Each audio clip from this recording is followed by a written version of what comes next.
One of the things that I see over and over again is that in the beginning of the relationship, the neurodivergent partner, oftentimes the autistic partner, may have been masking around Mhm. physical intimacy and sex. This is the process I'm supposed to go through to engage in dating and being a partner. And then once the relationship changes and they're living together, they're permanent, they're married or exclusive, there might be zero sex. I can't tell Mhm. you how many times I hear this. I'm monakay, and I've been the host of the Neurodiverse Love podcast for 5.5 years. We didn't know we were a neurodiverse couple until our 29th year of marriage, and oh my gosh, did we misunderstand each other. I'm Jodi Carlton, and my journey understanding autism and other types of neurodivergence started with my daughter, who's 23 now. We were married for 19 years, but we had no idea that he's autistic. I'm ADHD, and our son is ADHD. We're going to talk about neurodiverse romantic relationships, neurodiverse families, life as a neurodivergent person. I can promise you, whatever you ask, we'll have experienced it ourselves, or we've had clients who have. So send us your questions and your comments. And don't forget to like and subscribe. And, I know there's some research out there that I can't name the study, but we can love someone, love and sex, having a good sex life and having a, a, a loving relationship are not directly correlated. So, and that's a misunderstanding I think a lot of people have is if I love you and you love me, then sex should be good. We should have a good sex life. But a lot of couples, even neurotypical couples who really love each other, this is still a really hard thing to navigate. Yeah, and one of the things that I see over and over again is that in the beginning of the relationship, the neurodivergent partner, oftentimes the autistic partner, may have been masking around Hmm. physical intimacy and sex. Hmm. They had seen in a movie, read in a book, Yep. seen on a TV show, this is the process I'm supposed to go through to engage, Hmm. in dating and being a partner. And then once the relationship changes and it becomes either, they're living together, they're permanent, they're married or exclusive, there might be zero sex. I can't tell Hmm. you how many times I hear this. And this is a conversation oftentimes that can't be had just the two partners. Oftentimes they need a third party to help Yes. with the translation. And it may be because I didn't like the way you were kissing, but I went along with it Yep. because I knew I wanted a partner, or I didn't like the type of sex we were engaging in, but I went along with it. And Hmm. so having those discussions, oftentimes with a third party, can help both partners understand, are you still compatible? Do you still want things that are the same? Or is one of you asexual? I see that a lot in neurodiverse Yeah. couples. And asexual doesn't necessarily mean that you don't want to have sex. It may mean that you don't need sex, Right. but you're open to it, Yep. but your But there's partner not a may need drive. it. Right. Yeah. Your It's not partner like a may need hunger. it. Yeah. And Hmm. I could not be in a relationship with somebody who Hmm. did not want physical intimacy and sex. And, and 100%. and and that's you knowing yourself. And again, Right. going back to the conversation we had, I think in the last episode about misalignment. It doesn't, if someone is asexual or doesn't have that strong sex drive, it doesn't mean there's something Right. wrong with them. It just Right. means that's them. Right. That's how they are. But so we don't want to say, oh, well, something's wrong with you because you're autistic or whatever, neurodivergent, whatever you are, that doesn't mean anything's wrong with anybody. It just No. means that's what they need, and you need something different. Now, when that's really hard is when you're already years deep in a Right. in a marriage or a relationship, and Right. there's a lot of reasons, like you said, that it can shift. I mean, even well, women, we're very familiar with what menopause can do to us. Now, Yes.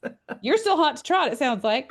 But uh, but we know that over time, Things testosterone change. levels drop in men, women go through menopause, our Right. bodies drives change.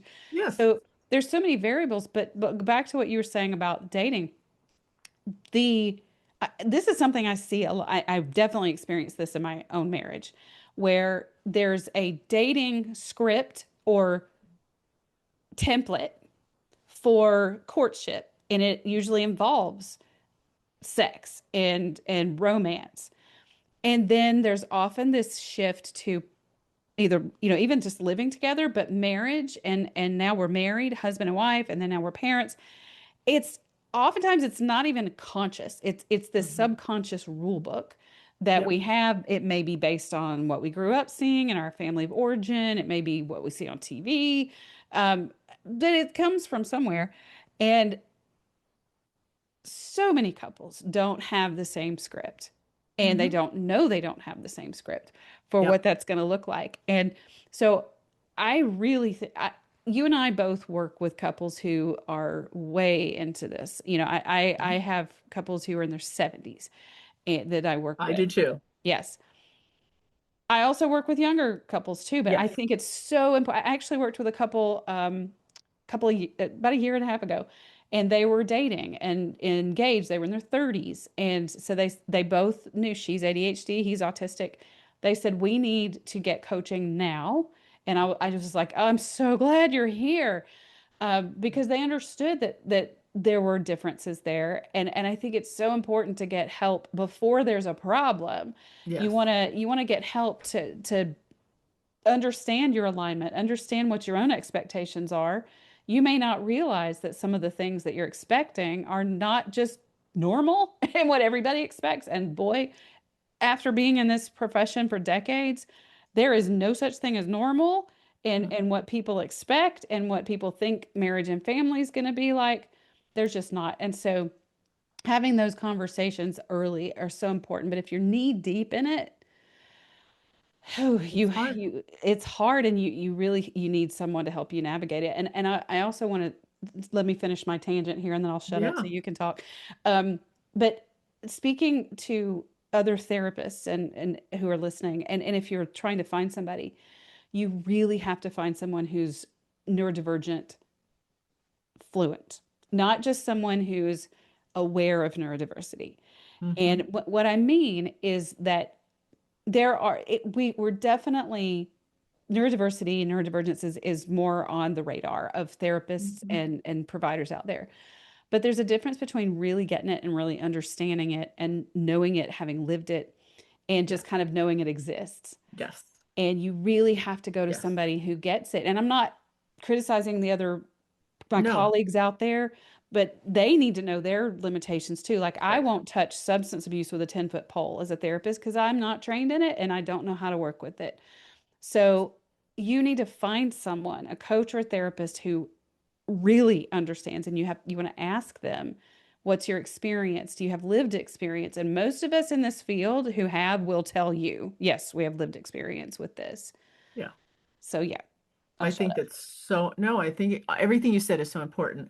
I also want to share with folks that, as things shift, I've had couples who have decided to open their relationship up, Mm-hmm. meaning that they're engaging in ethical non-monogamy. I've had quite a few couples who've decided that because they don't want to end their primary relationship. They love their person, they may have children together, they may have spent decades together, but they know the one partner knows they don't want to engage in sex at all, or they don't want to engage in sex as frequently or whatever, and they're open to opening up their relationship to a third or fourth partner, and that's Mm-hmm. okay. Mm-hmm.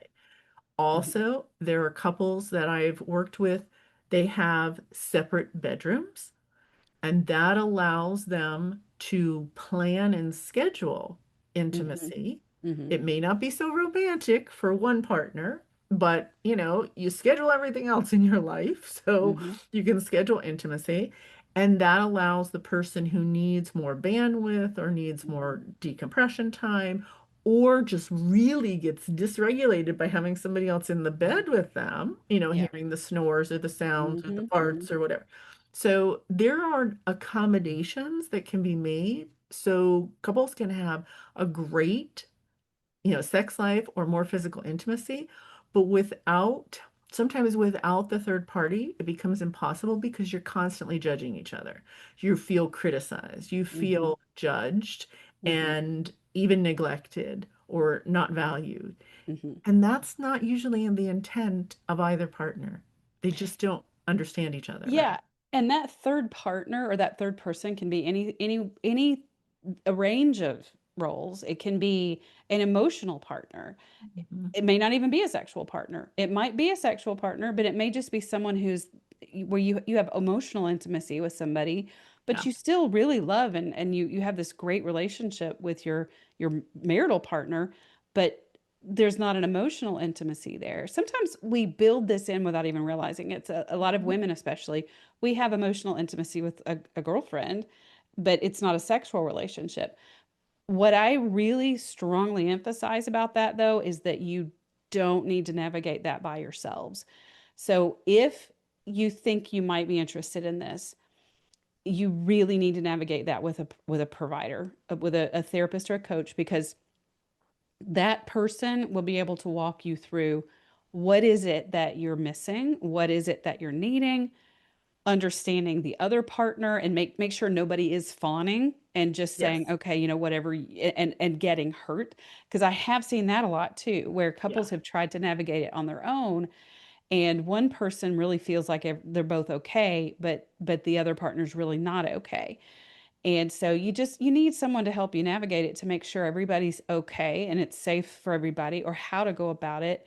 What's a setup? What's a situationship that would work well for both of you?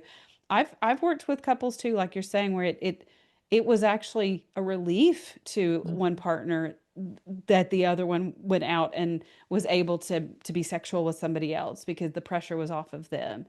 Yeah. And it worked well. Now, and that's Yeah. such a hard thing for a lot of couples to even consider. And of course, faith-based couples really struggle with that a lot more than some others. But one of the things about being a neurodiverse couple, honestly, I don't even want to limit it to neurodiversity because it's just all couples, is knowing that there is not a standard way to be in a relationship, and there's not a right way and a wrong way. It's a your way, and Amen. what works for you is what works for you and each other. Right. 100% agree. I tell that to individual partners and I tell that to couples all the time. And I really think that's a great place to end this Yes. conversation because we've talked about a lot of important things. I think in the beginning, when you're dating somebody, to get clear yourself about what is critically important to you in a romantic relationship is going to be really helpful, whether you're on the dating apps or you're meeting people in Mhm. real life or whatever, however you're meeting people. If you don't know what you need and want and your non-negotiables in a romantic relationship, and I'm not talking about you want somebody 6 foot, tall and blonde hair, blue eyes. Right. I'm talking you want somebody who wants to communicate daily. You want somebody who likes to hold hands. You want somebody who is employed. There are Mhm. things that are non-negotiables, and then there are wants and needs and preferences. So Yeah. getting clear on that can be really helpful. And then, you can go out and you can have a nice time with somebody. You can have a date and you can say, I really enjoyed getting to know you, but I'm not feeling like this could be a romantic relationship. But thank you so much for spending, a few Yes. hours with me. You can set those boundaries for yourself and Right. know what's immediately know what's aligned or what's not aligned. That's the first thing you're looking for, is really what's not aligned. Yeah. Yeah. And yeah, just to piggyback on that, this is the work you need to do with a therapist or coach on your own. If when you want to date, you need to be a detective about yourself and Mhm. understand, why is it you want to date? What are you actually seeking? What does it mean to you to date? Or maybe you're looking for to get married, or you're looking for a relationship. You really need to understand what it is you're seeking and why, Yeah. because there's a lot of, maybe you're looking for um, a partner who just a life partner to do life with and to enjoy the things that you do. But maybe you're looking for someone you're looking for someone to take care of you or to make you feel um, wanted. And that's some work you probably need to do with a therapist, because then you're putting your own sense of worth on somebody else, and that's going to be problematic. So do the work. It's not it's the work is not about figuring out what's wrong with you. It's about figuring out who you are, and it's self-love. It is self-love and self-care. to do that work. That's my story, and I'm sticking to it. I'm with you 100%. And if you can't afford therapy, to find a support group Yep. or to find some books and maybe even work with a friend or somebody in a church group, there are lots of opportunities for increasing your self-awareness and really focusing on your own self-worth. Yeah, Yeah, for and you sure. you definitely want to find somebody who you really believe can be open to your needs. You don't the church group, you could absolutely find somebody to help you there, but you also want to make sure that whoever you're talking to is not going to have an agenda of their own Right, about your relationship. right. And so find somebody that you can trust to be a sounding board for you and what you need. I agree. I agree. All right, Jody. All So right. people can reach me at neurodiverselove.com and they can reach you. jodicarlton.com, and we will drop in the show notes how you can email. We'll also put our email addresses there, and we'd love to hear your feedback and your questions for what you want us to talk about next. Thanks. Anything else you want to add? Yeah, so Jody, I'm looking forward to lots of great conversations and lots of ADHD moments. Me too. All right, folks. See you next time. See you next time.